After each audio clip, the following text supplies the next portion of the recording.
ನಮಸ್ಕಾರ ಸ್ನೇಹಿತರೆ, ನನ್ನ ಹೆಸರು ಇಮ್ರಾನ್ ಪಾಷಾ, ಕರ್ನಾಟಕ ರಾಜ್ಯ ವಕ್ತಾರ JDS, ಆಮೇಲೆ ಕರ್ನಾಟಕ ವಾಯ್ಸ್ ಆಫ್ ಪಬ್ಲಿಕ್ ಮತ್ತೆ ಕರ್ನಾಟಕ ಜನರ ಧ್ವನಿ ಸಂಘಟನೆ ರಾಜ್ಯ ಅಧ್ಯಕ್ಷ ಮಾತಾಡ್ತಾ ಇದ್ದೀನಿ. ಇವತ್ತು ನಾನು ನಿಮಾನ್ಸ್ ಹಾಸ್ಪಿಟಲ್ಗೆ ಬಂದಿದ್ದೀನಿ. ಬರೋ ಕಾರಣ ಏನಂದ್ರೆ ನಮ್ಮ ಮನೆ ತವ ಶೇಕಡ 80 ವರ್ಷ ಇದೆ. ಆ ಮುತ್ಕನ್ಗೆ ಕೆಳಗಡೆ ಬಿದ್ದು ತಲೆಗೆ ಏಟಾಗಿದೆ.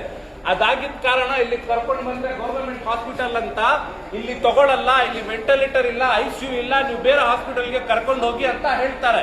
ಒಬ್ಬ ಬಡವ, ಹಿಂದೆ ಮುಂದೆ ಯಾರು ಇಲ್ಲ, ಹೆಂಡತಿ ಮಕ್ಕಳು ಯಾರು ಇಲ್ಲ, ದುಡ್ಡಿಲ್ಲ ಖರ್ಚು ಮಾಡೋಕ್ಕೆ, ಅವ್ನು ಎಲ್ಲಿಗೆ ಹೋಗ್ಬೇಕು? ಈ ಗೌರ್ಮೆಂಟ್ ಹಾಸ್ಪಿಟಲ್ ಅಲ್ಲಿ ದೊಡ್ಡ ಘೋಷಣೆ ಕೂಗ್ತಾರೆ. ಸಿದ್ದರಾಮಯ್ಯ ಅವರು, DK ಶಿವಕುಮಾರ್ ಅವರು ಇದೇನಾ ಘೋಷಣೆ ಕೂಗ್ತಾ ಇರೋದು? ಇದೇನಾ ಬಡವ್ರಿಗೋಸ್ಕರ ನೀವು ಸರ್ಕಾರ ಮಾಡ್ತಾ ಇರೋದು? ಇದೇನಾ ಬಡವ್ರಿಗೋಸ್ಕರ ಚಿಕಿತ್ಸೆ ಮಾಡ್ತಾ ಇರೋದು? UT ಖಾದರ್ ಅವರೇ ಹೆಲ್ತ್ ಮಿನಿಸ್ಟರ್ ಆಗಿದ್ದೀರಾ, ನಿಮ್ ಗಮನಕ್ಕೆ ತಗೊಂಡ್ ಬರ್ತಾ ಇದ್ದೀನಿ.